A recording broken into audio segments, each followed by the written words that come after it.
بسم الله الرحمن الرحيم الحمد لله حمد الشاكرين والصلاة والسلام على أشرف الأنبياء سيدنا محمد وعلى آله وصحبه أجمعين اللهم صل وسلم وبارك على سيدنا محمد طب القلوب ودوائها ونور الأبصار وضيائها وعافية الأبدان وشفائها وصلى الله وسلم وبارك على سيدنا محمد كلما ذكرك الذاكرون وغفل عن ذكرك الغافلون.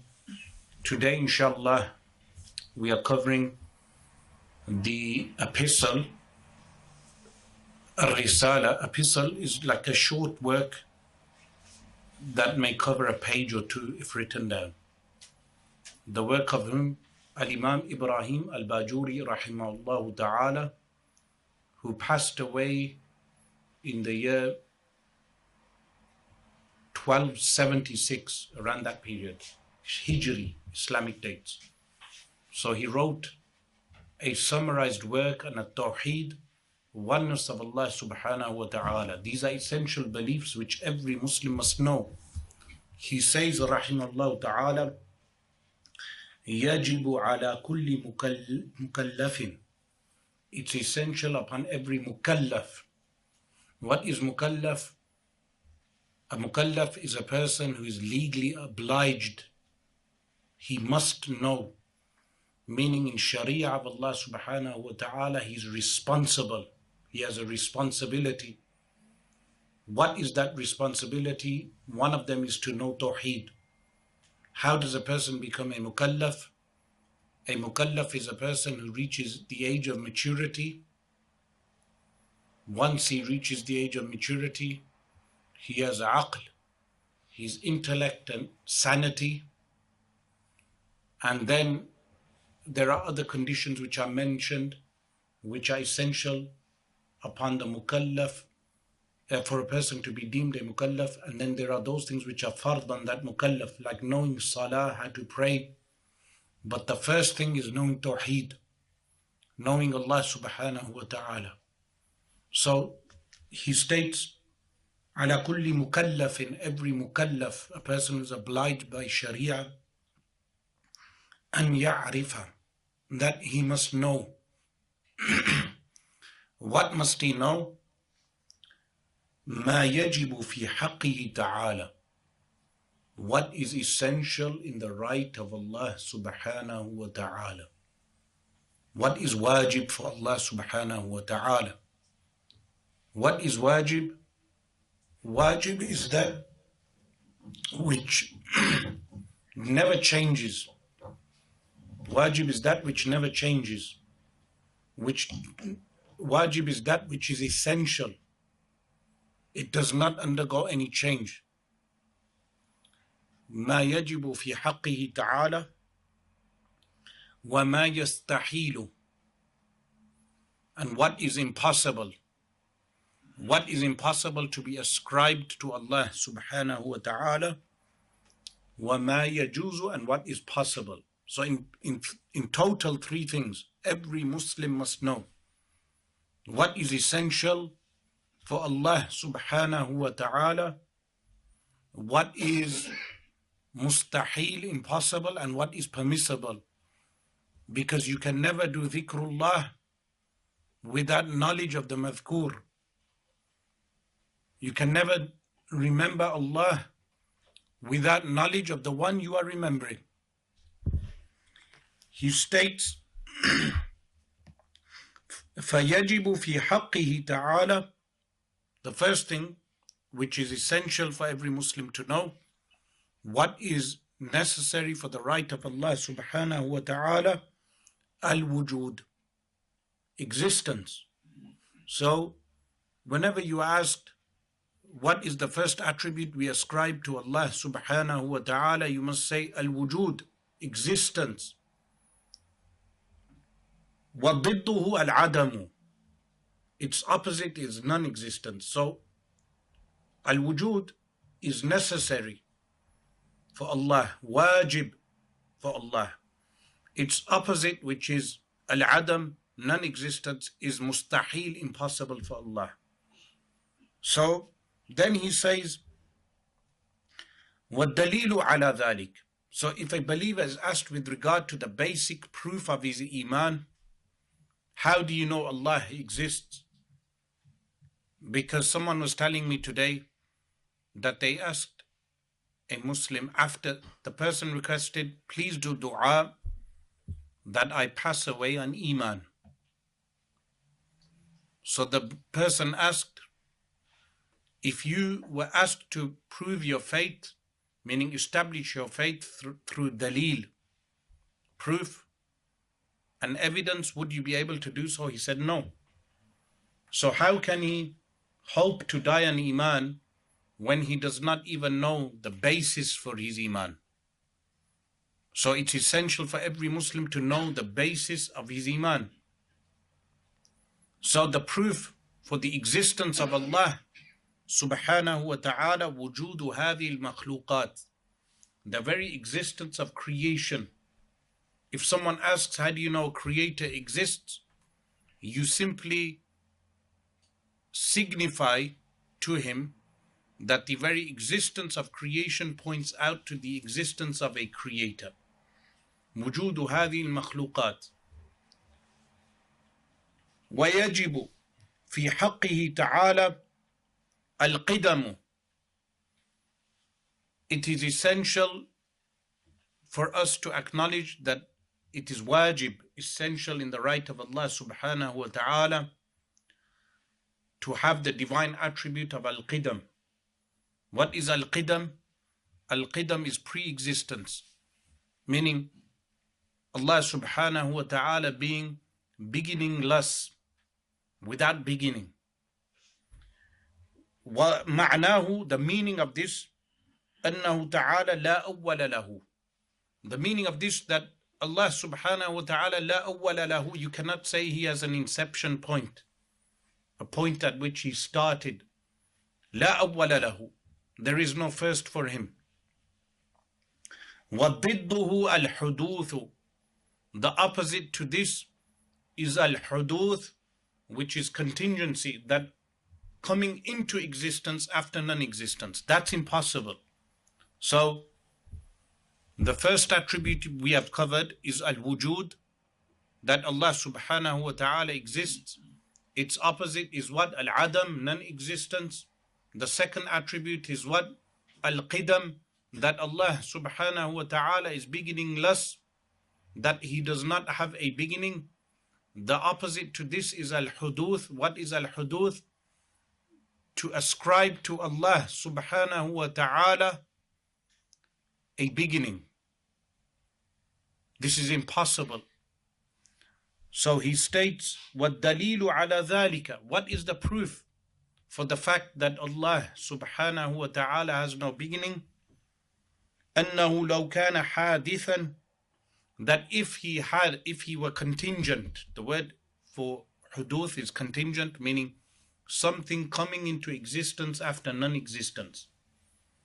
If he were hadith, meaning contingent, meaning coming into existence after non-existence, لَحْتَاجَ إِلَى مُحْدِثٍ وَمُحَالٌ, he would need an originator, someone who brought him into existence, and this is impossible. Now, why is this impossible? The reason for this being impossible is that it would lead to eternal regression forever. That if Allah had a creator, then that creator would need a creator, and then that creator would need a creator, and that creator would need a creator. This is eternal regress.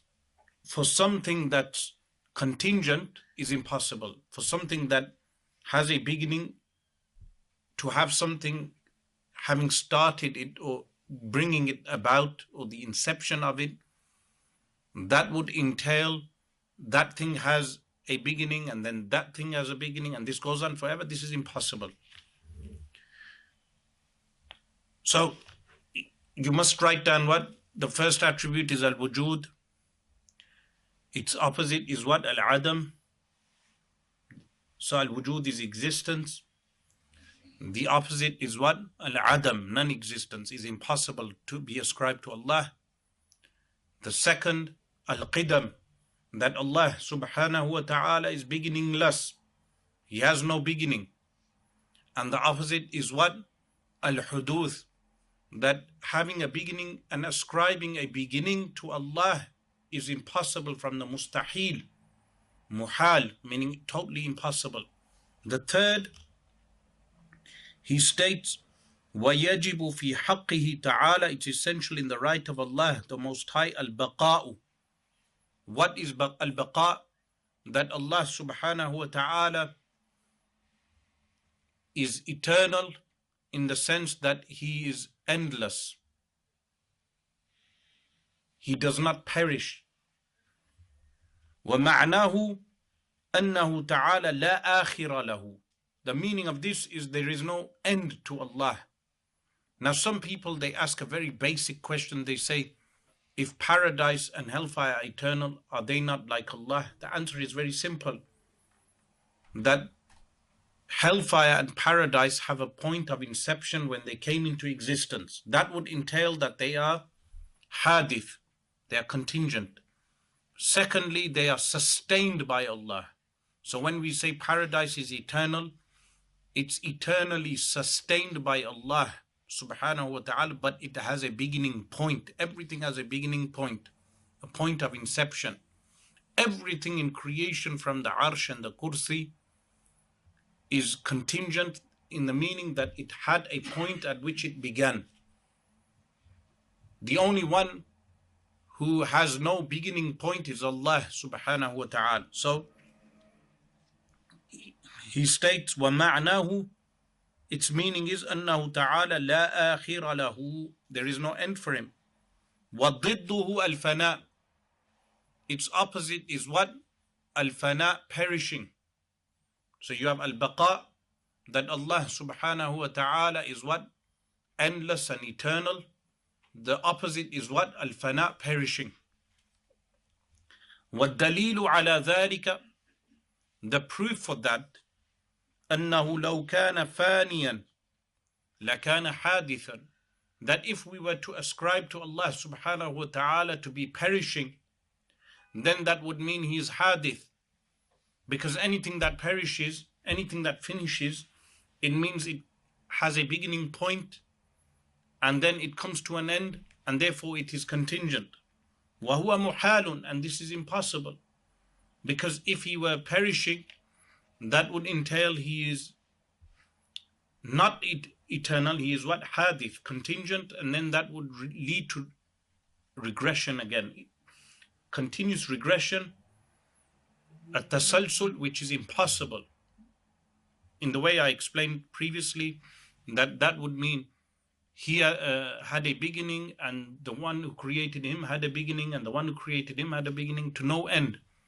And eternal regression of contingents is impossible. وَيَجِبُ فِي حَقِّهِ تَعَالَى. So far we've covered three attributes: al-wujud, al-qidam, al-baqa. And the opposite of al-wujud was al-adam, non-existence. The opposite of al-baqa was al-fana, perishing. Al-qidam, the opposite of al-qidam was what? Al-hadith, that He is contingent. After this, the author states, وَيَجِبُ, it is essential في حقه تعالى, in the right of Allah Most High, al-mukhalafatu lil-hawadith, His opposition to the contingent, meaning He bears no resemblance to makhluk. Everything that is makhluk, Allah subhanahu wa ta'ala bears no resemblance to that. And this is why anyone within the makhluk who claims divinity or a resemblance to Allah subhanahu wa ta'ala, we know the falsehood nature, the false nature of his claim. How do we know the false nature of his claim? By the very fact that he bears resemblance to creation itself. Anything that bears resemblance to creation itself, to makhluk itself, cannot be the creator. So Allah subhanahu wa ta'ala bears no resemblance to creation. وَمَعْنَاهُ, the meaning of this would be أَنَّهُ تَعَالَى لَيْسَ مُمَاثِلًا. The meaning of this attribute is that Allah subhanahu wa ta'ala is not resembling the creation. فَلَيْسَ لَهُ يَدٌ. We do not ascribe to Allah a limb. A limb. Yadun here means a limb, not the attribute of Allah. A limb, which is a hand, which is a limb or an appendage. That is impossible. Similarly, wala aynun. An ayn, which is what? An organ. Allah subhanahu wa ta'ala is transcendent of that. Wala udhunun, neither ears. ولا غير ذلك من صفات الحوادث, and neither anything else which is the attributes of al-hawadith, of the contingent. Allah subhanahu wa ta'ala bears no resemblance to al-makhluqat, or al-makhluq, to the hawadith, the contingent things. وضدها, the opposite is what? Al-mumathalatu, resemblance. What is the proof for this? The basic proof. وَالدَّلِيلُ عَلَى ذَلِكَ أَنَّهُ لَوْ كَانَ مُمَاثِلًا لِلْحَوَادِثِ, that if Allah subhanahu wa ta'ala bore resemblance to the makhluq, to the creation, لَوْ كَانَ مُمَاثِلًا لِلْحَوَادِثِ لَكَانَ حَادِثًا, he himself would be contingent. مثلها وهو محال, he would be contingent like the creation, which is impossible. Because if you make a resemblance between Allah subhanahu wa ta'ala and the creation, the makhluk, that would mean that Allah subhanahu wa ta'ala is contingent like the makhluk itself. So we have which attributes? Al-wujud, al-qidam, al-baqa, al-mukhalafatu lil-hawadith. Then he states, وَيَجِبُ فِي حَقِّهِ تَعَالَى, it is essential in the right of Allah subhanahu wa ta'ala, al-qiyamu bin-nafs, being self-established, meaning Allah subhanahu wa ta'ala is not in need of anyone else. وَمَعْنَاهُ, the meaning of this attribute, أنه تعالى لا يفتقر إلى محل, Allah is not in need of a place, so you cannot ascribe place to Allah. Mahal, we do not say Allah subhanahu wa ta'ala is contained within time and place. We do not say Allah subhanahu wa ta'ala is contained within a location. So the correct creed is what?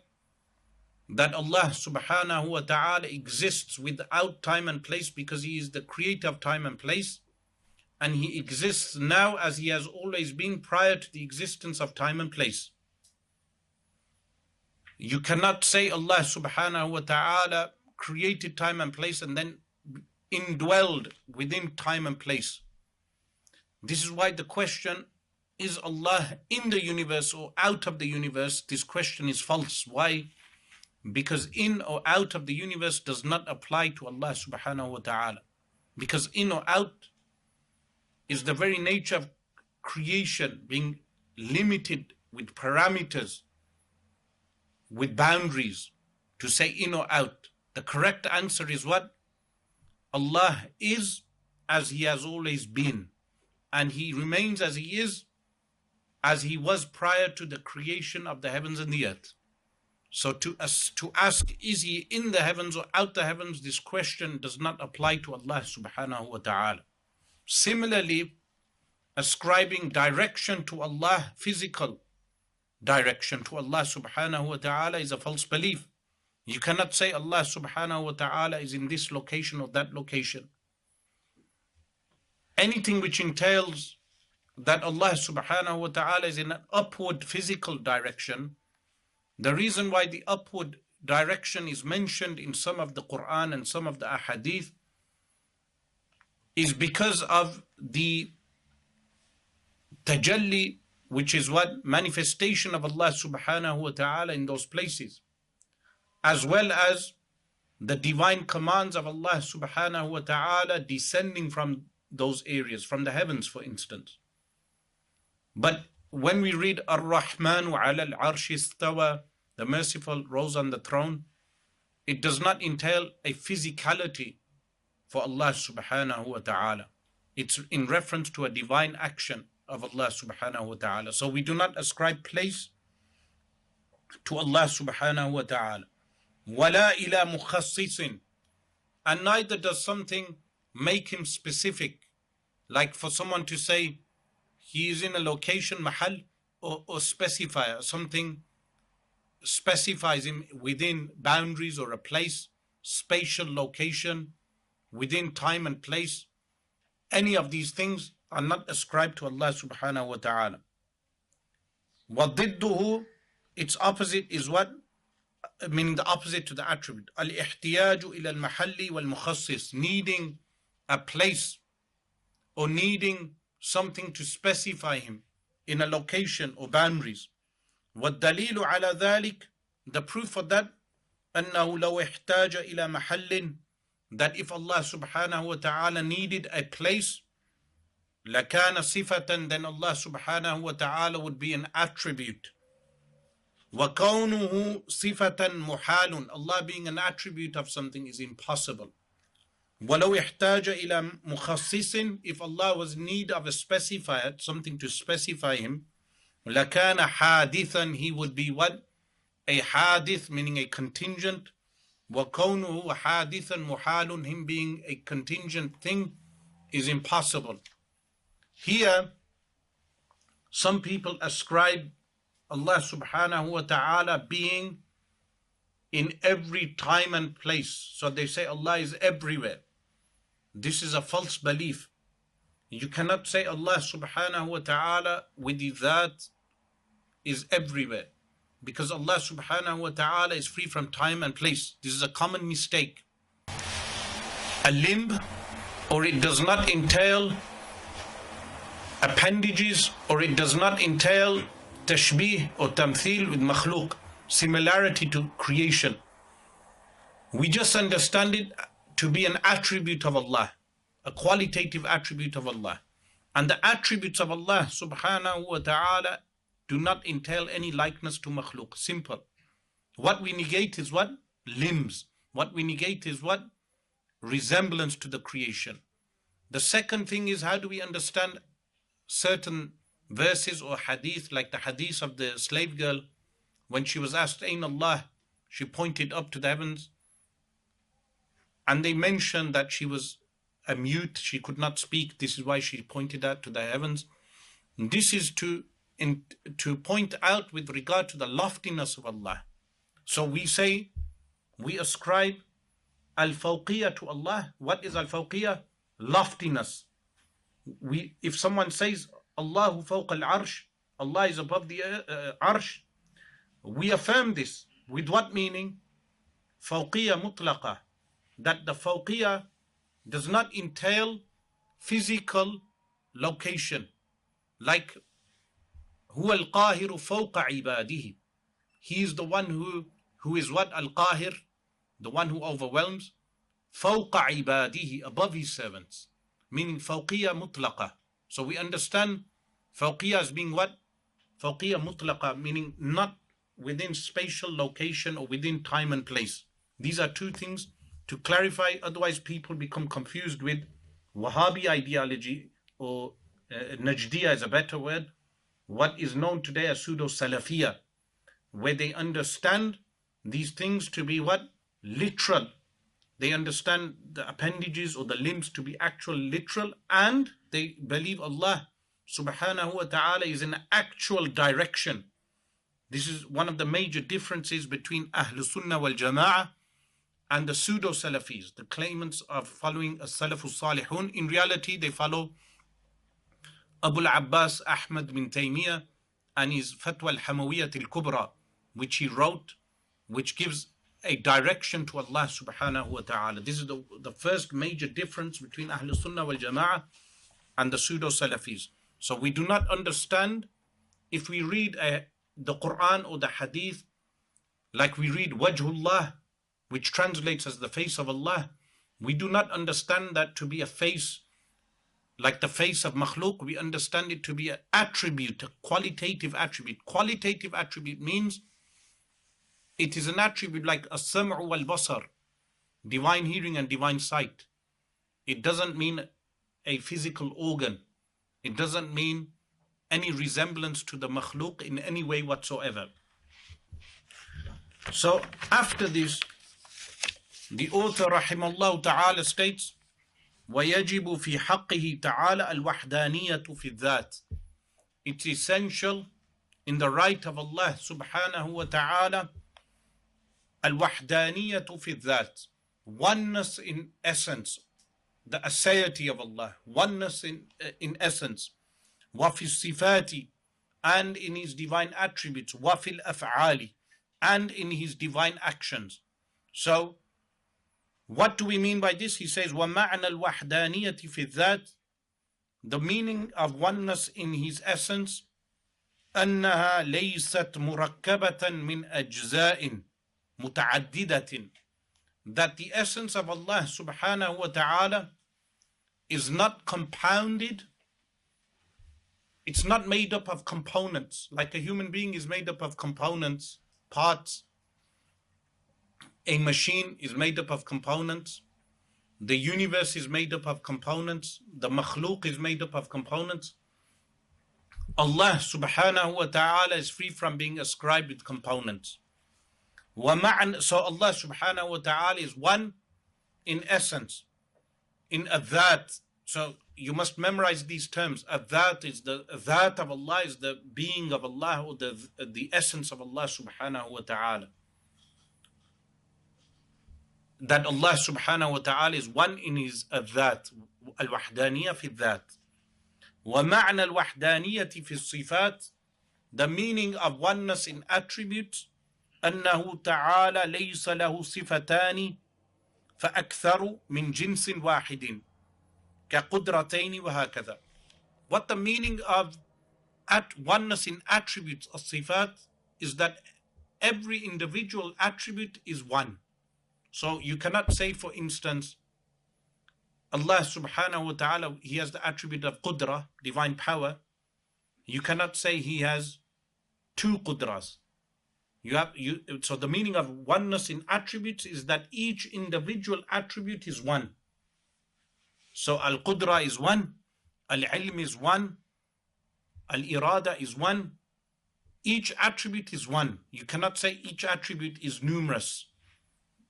This would be a shirk fi sifat, in ascribing numerous attributes to Allah subhanahu wa ta'ala of one nature. وَلَيْسَ, and another meaning of this, وَلَيْسَ لِغَيْرِهِ صِفَةٌ تُشَابِهُ صِفَتَهُ تَعَالَى. No one in makhluk has an attribute that resembles the attributes of Allah subhanahu wa ta'ala. You cannot ascribe the attributes of Allah subhanahu wa ta'ala to anyone in al-makhluk, to anyone in creation. So al-qudra al-mutlaqa, divine power, ultimate divine power, is only with Allah subhanahu wa ta'ala.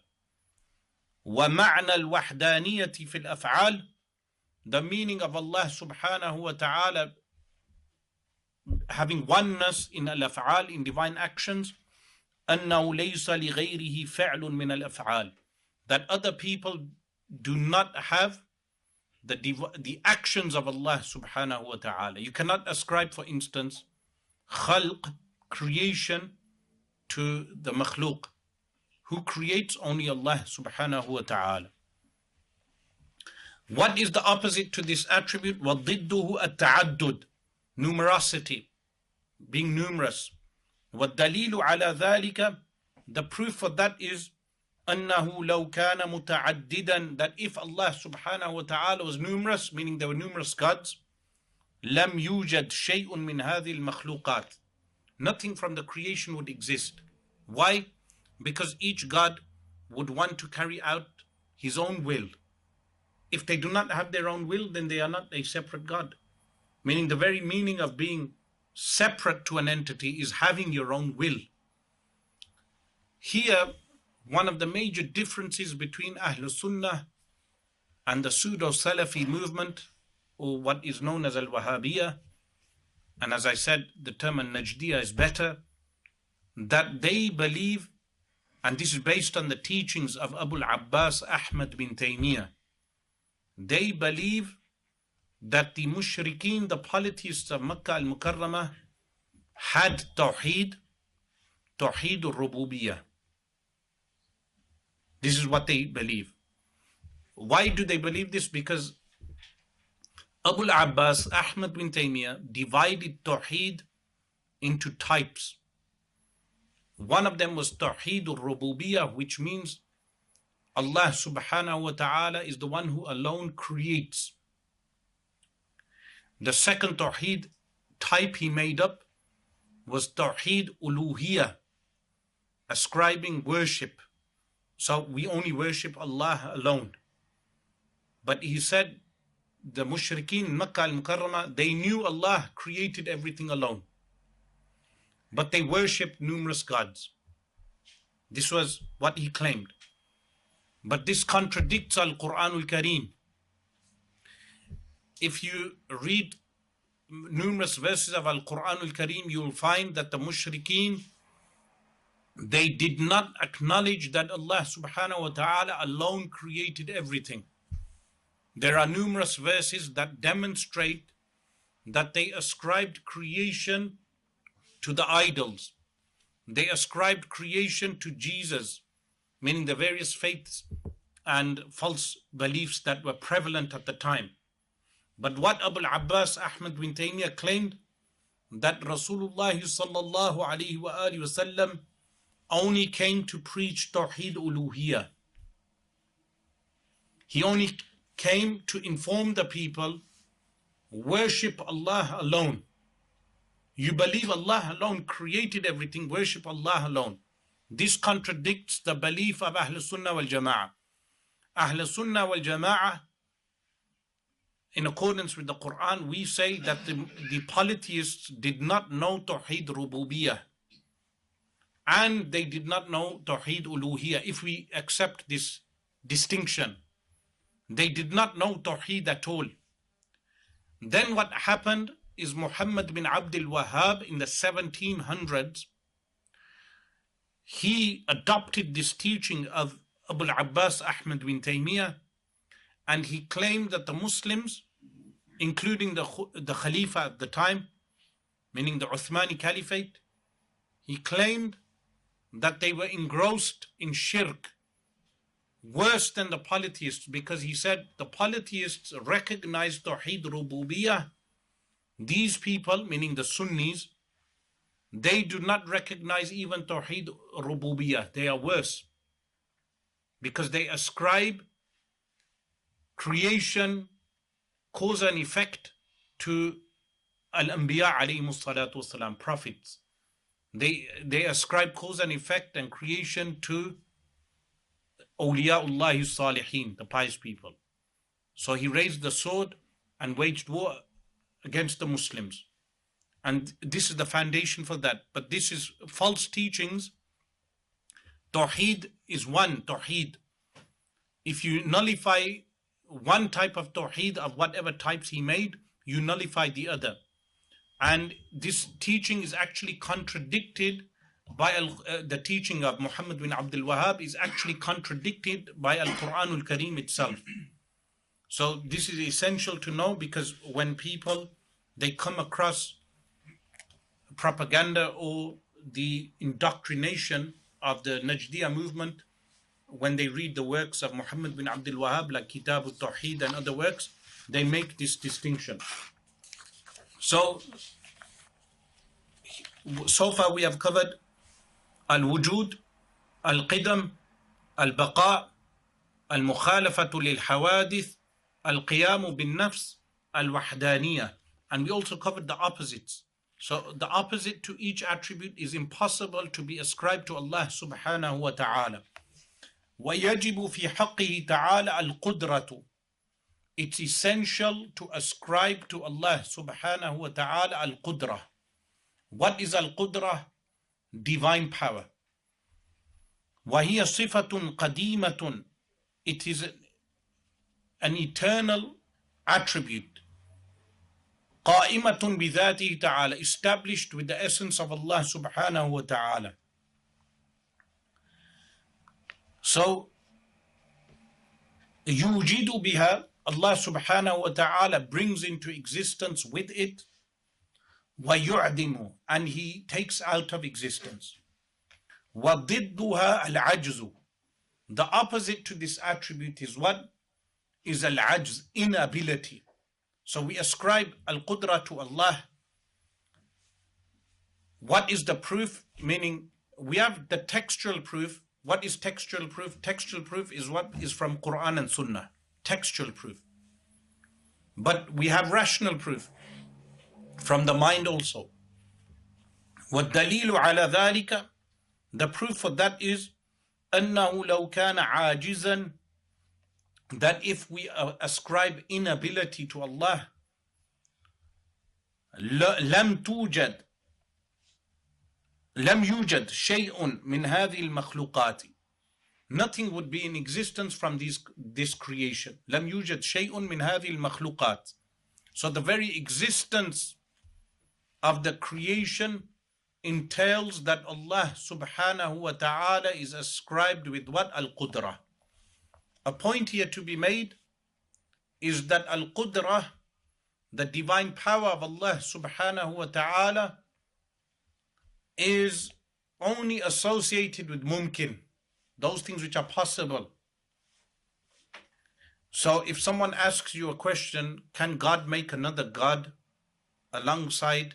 The answer is this relates to impossibilities. Why? Because the very meaning of another God is someone who is pre-eternally existing. You cannot bring into existence someone who is pre-eternally existing. This is a contradiction. Similarly, a false question some atheists ask, can God create a boulder so heavy that He Himself cannot raise the boulder? The answer is, this question is faulty. Why is the question faulty? Because in effect, the questioner is asking, can God Himself make Himself incapable? The answer is, the divine power does not relate to impossibilities. So when the Quran states, Inna Allah ala kulli shay'in qadir, indeed Allah is upon everything able or all powerful, qadir, the meaning of this is that Allah subhanahu wa ta'ala is powerful over everything possible. Even if you check Tafsir Jalalain, you'll find he mentions ala kulli shay'in, in brackets he mentions mumkin, everything that's possible. And this is where the dispute arose in India in the 1800s due to a man named Ismail al-Dahlawi and then his follower Rashid Gangohi, where they claimed that Allah, if He wanted, he has power over lying, but He chooses not to do so. This is what he mentions in his fatwa, and it led to the writing of Taqdees al-Wakil عن توهين الرشيد والخليل by Al-Allama Ghulam Dastagir Al-Qusuri rahimahullah. And that is what led to the initial disputes as what is known as the Deobandi sect or the madrasa of Deoband and Ahl Sunnah wal Jama'ah. In opposition to whom? To Ahl Sunnah wal Jama'ah in the subcontinent. This debate arose in the subcontinent. Some of the ulama in the Middle East, what is known as the Middle East, became aware of it in that time. In today's day and age, many of them are unaware of the actual disputes. But this was one of the initial disputes. And it led to other disputes also. But the correct belief is what? The main thing is that we know the correct belief. The correct belief is that the qudra of Allah subhanahu wa ta'ala does not relate to impossibilities. So kidb or kadhib, lying, is an impossibility. We do not say Allah has the ability to lie and then chooses not to lie, because then we will ask, How do you know he's truthful? They will say the Quran. This leads to circular reasoning. How do you know the Quran is truthful? Because he has told us. How do you know he's telling the truth? Because the Quran has told us. It leads to circular reasoning. The correct answer is what? That the qudra of Allah subhanahu wa ta'ala does not relate to al-kadhib. Then the author states, وَيَجِبُ فِي حَقِّهِ تَعَالَى الْإِرَادَةُ. It's essential to affirm in the right of Allah, the Most High, al-irada, will. What is will? وَهِيَ صِفَةٌ قَدِيمَةٌ. An eternal attribute, قَائِمَةٌ بِذَاتِهِ تَعَالَى.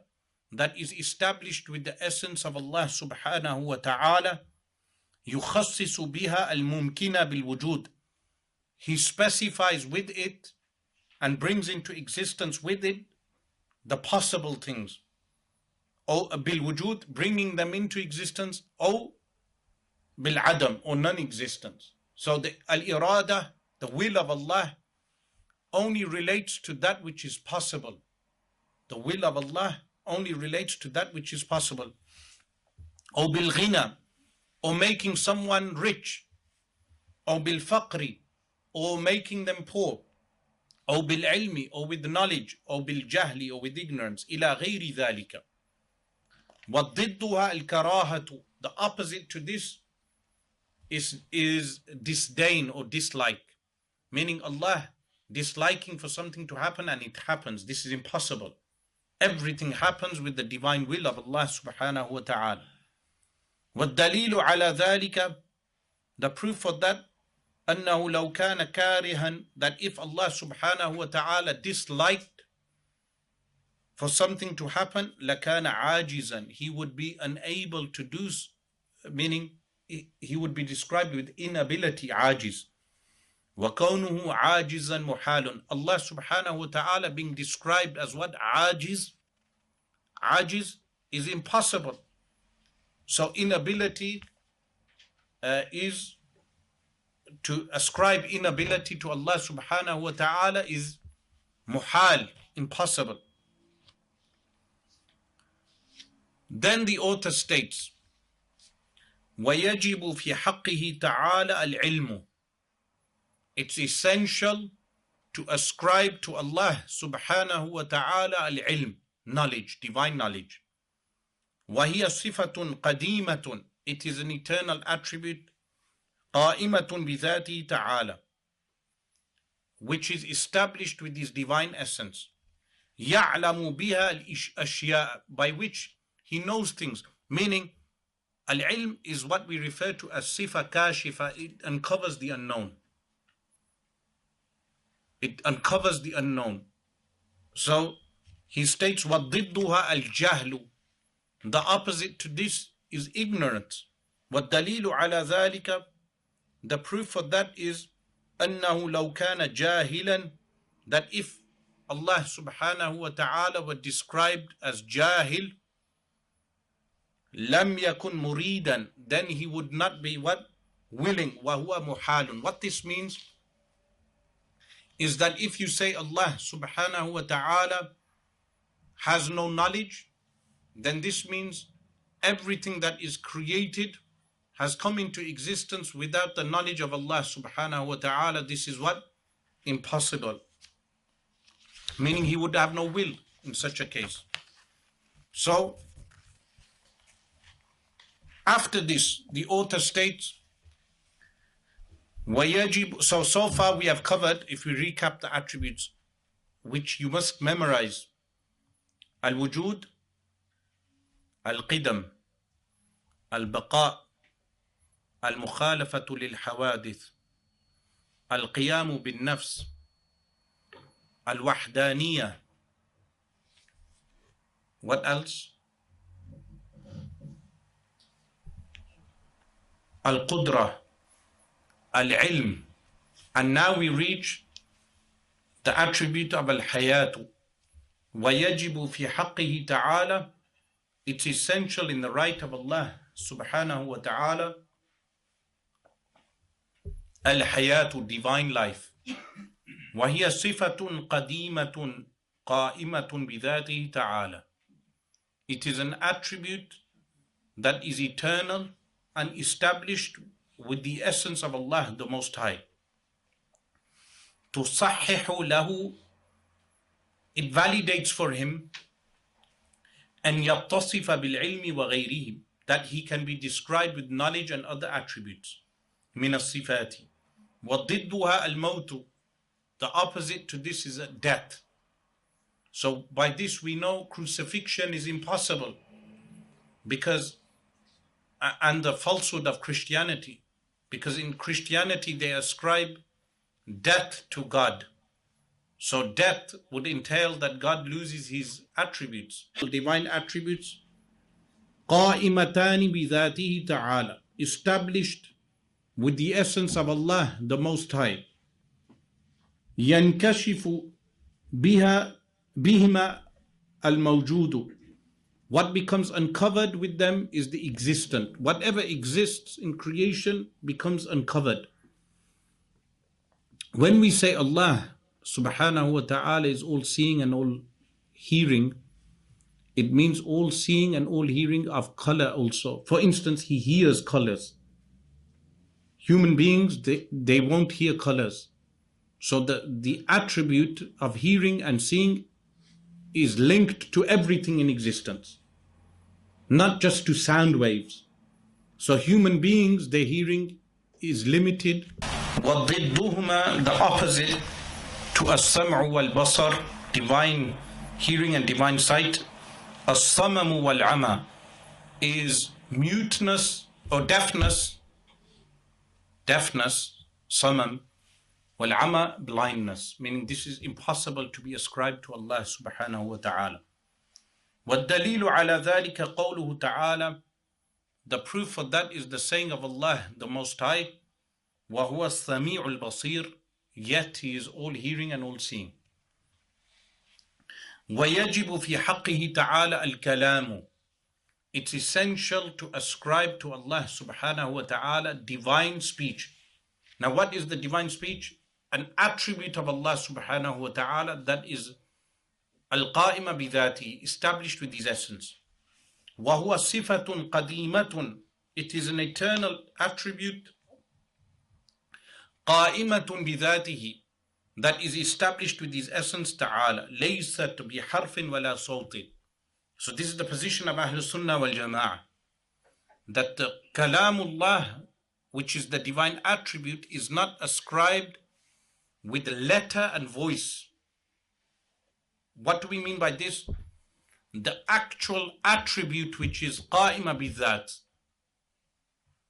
So when Musa alayhi salam spoke to Allah subhanahu wa ta'ala, what happened?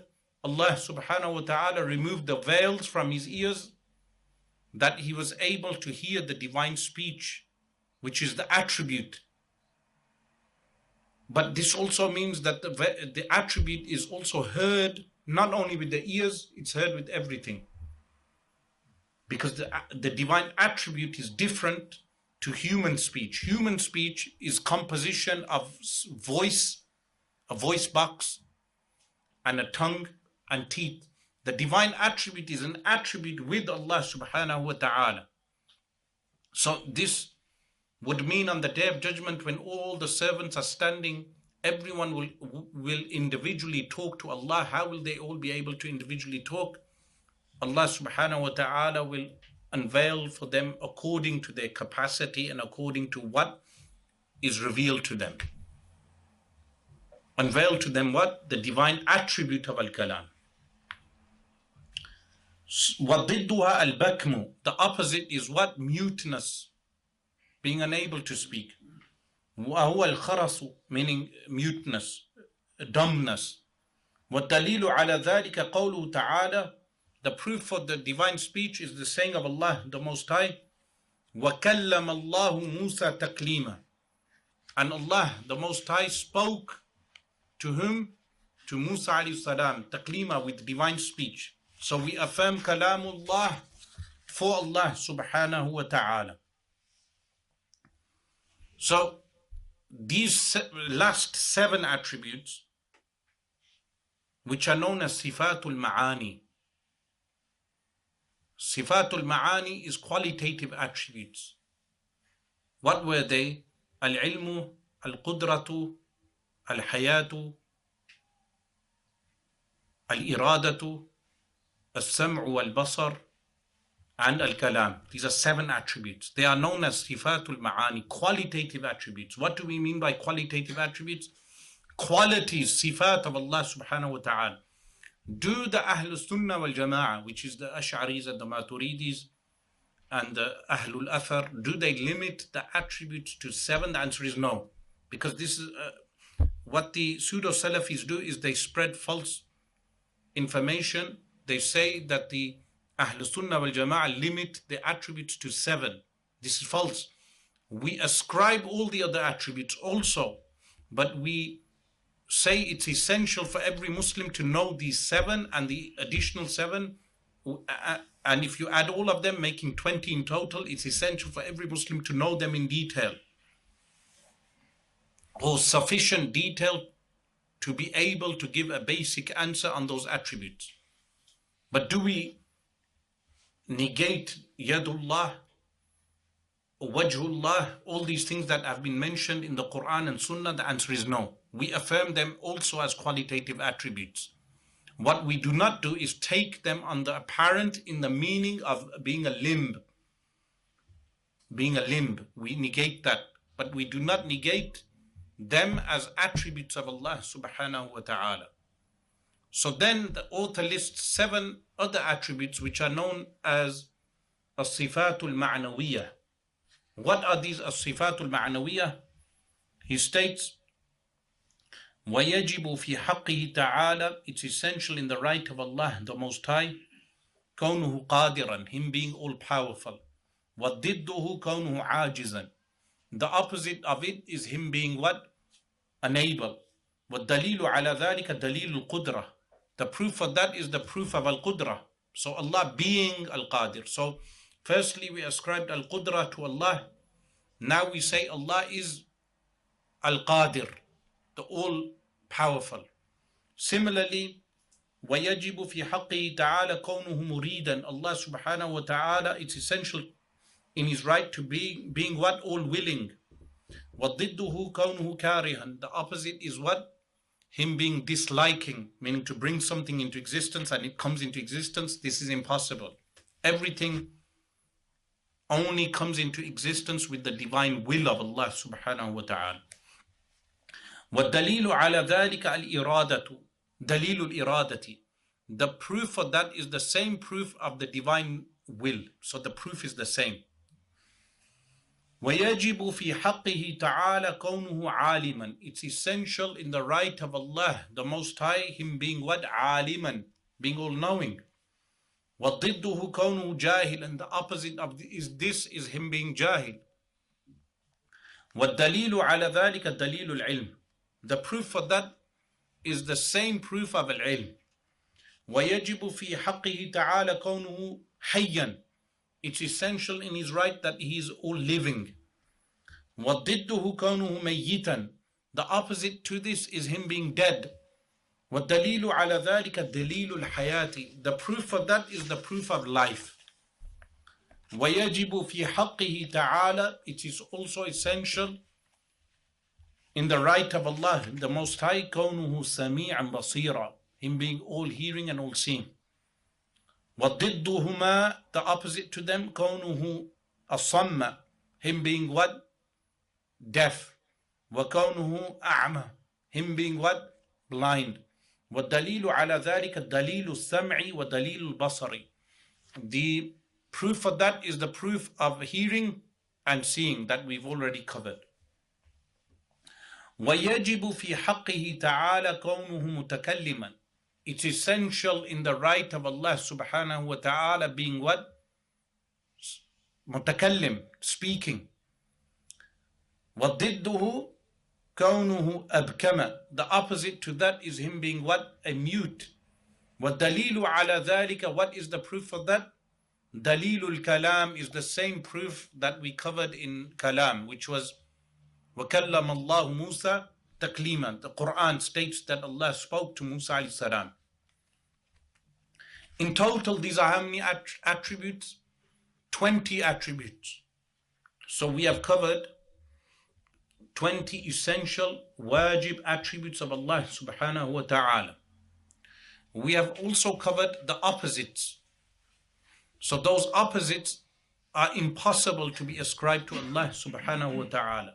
In total, we have covered 20 attributes which are necessary for Allah subhanahu wa ta'ala. Are the attributes of Allah limited to these 20? The answer is no. The attributes of Allah are not limited. But what we say, these 20 are essential for every Muslim to know, in order that he knows Allah subhanahu wa ta'ala. Similarly, the opposites are impossible to be ascribed to Allah subhanahu wa ta'ala. Then the author states, وَالْجَائِزُ فِي حَقِّهِ تَعَالَى. What is possible for Allah? He mentions one thing. فَعْلُ كُلِّ مُمْكِنٍ. Carrying out every possible thing, أو تَرْكُهُ, or abandoning it. So doing everything which is possible or leaving it. This is possible. وَالدَّلِيلُ عَلَى ذَلِكَ. The proof for that is what?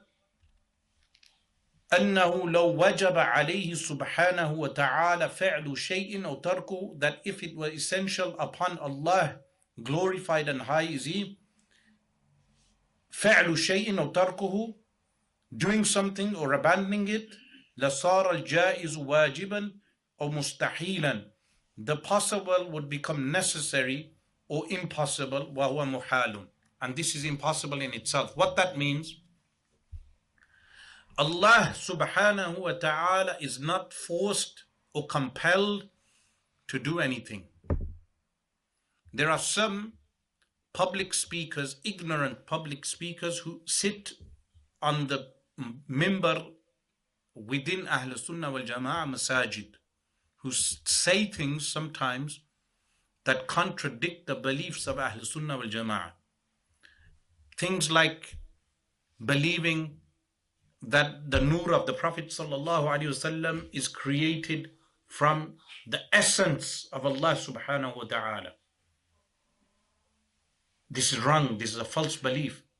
Ahl Sunnah wal Jama'ah do not believe that the nur of the Prophet sallallahu alaihi wasallam was created from the dhat of Allah. Waliyadhu billah, this is shirk. But you will get sometimes ignorant speakers sometimes saying some of these things. Similarly, you will get some people saying Allah was compelled to create the universe for the Prophet sallallahu alaihi wasallam.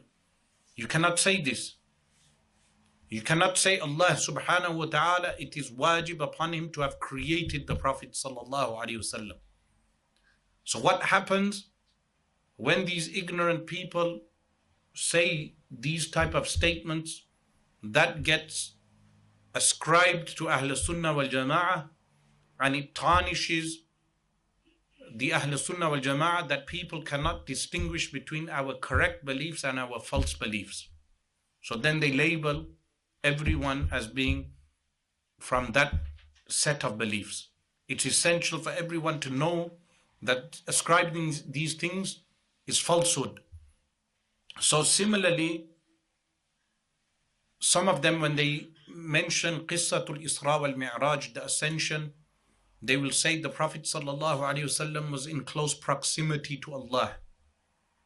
One of them, during the speech, he said, he demonstrated physically, saying the Qaba Qawsain, the two bow lengths, he understood that to mean closeness to Allah in physical proximity. This is false beliefs. So the meaning of Nurun min Nurillah, a light from the lights of Allah, like in Durud Taj, for instance, the meaning of that is what? A light created by Allah. This is min ibtida'iyah. Min ibtida'iyah. What is min ibtida'iyah? The beginning of something or the inception of something was by Allah. So the meaning is that Allah created the light, not from His essence, meaning Allah subhanahu wa ta'ala. We didn't cover an attribute known as a nur in that sense, because Allahu nuru samawati wal ard. The meaning of that is what? Allah is munawwiru samawati wal ard. He is the one who creates the light of the heavens and the earth. Allah is the one who creates the light of the heavens and the earth. Nuru samawati wal ard means munawwiru samawati wal ard. You check the commentaries of the Quran, you will find this. So to believe Allah took a part of himself, and some of them, they give other examples, these type of analogies must be avoided. Then people, they tarnish the entire Ahl Sunnah wal Jama'ah. Also with practices of bid'ah that we have around the graves, the exaggeration, ghulub around the graves, like circumambulation, sajda at the graves, kissing the graves, exaggerating around the graves, all of these actions, people then ascribe it to Sunni Muslims or make that something to be essential of Sunni Islam, when in reality it's practices, ritual practices of certain areas and people, but they have no basis in the Quran and Sunnah. They have no basis in fiqh. So it's essential for us Sunni Muslims to warn people with regard to bid'ah in action also. Bid'ah in belief, having false beliefs, but also bid'ah in action. Like some people, they ascribe isma. What is isma? Being unable to do sins to their sheikh, to their peer. This is false beliefs, because isma is only for Anbiya alayhimu salatu wassalam. And so we must warn people with regard to bid'ah in belief, but also bid'ah in practice, exaggeration, ghulub in practices also. Then the author, rahimahullah ta'ala, he goes on to the attributes in the messengers, alayhimu salatu wassalam, the prophets and messengers, alayhimu salatu wassalam. And inshallah, next month, we'll continue from these attributes of the messengers, alayhimu salatu wassalam. Inshallah, we will complete the book in the next session. Walhamdulillahi Rabbil Alameen.